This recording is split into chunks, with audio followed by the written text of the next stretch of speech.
I get it, you're staring at the screen of a huge TV spec sheet, wondering if that 83-inch OLED is going to be a money burn or the centerpiece of your living room for years to come.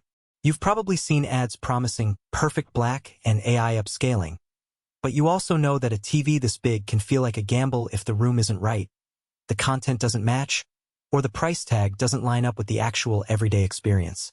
I'm here to walk through exactly what you'll see when you plug this thing in, how it fits into typical home setups, and whether the hype actually translates into value for you. Link is in the description if you want to check the product details on Amazon. First off, the size itself is a conversation starter.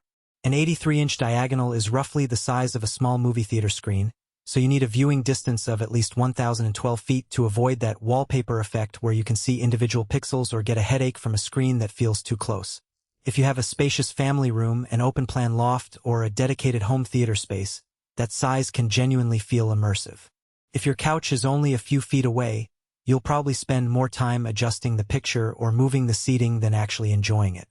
What makes this model different from a regular OLED is the Brightness Booster Ultimate and the Alpha 11 AI processor Gen 2.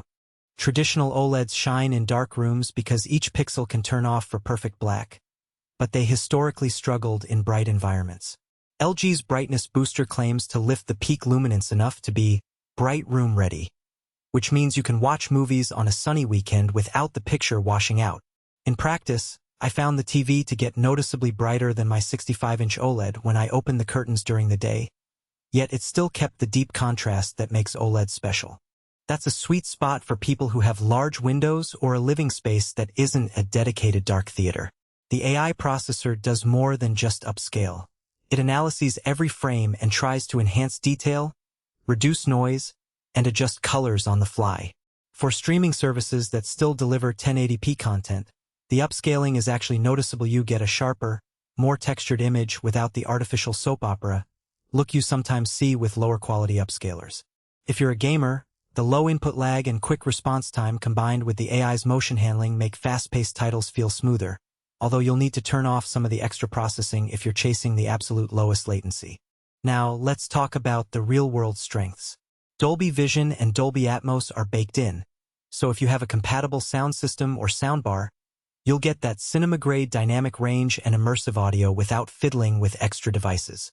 The Filmmaker Mode locks the picture to the director's intent. No overprocessed sharpening, no exaggerated contrast. I tried a classic film that was originally graded for cinema, and the picture stayed true to the original look, which is a big win for cinephiles.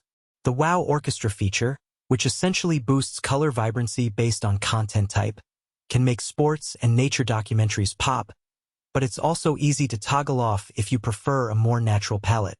On the downside, the size and technology come with hidden trade-offs.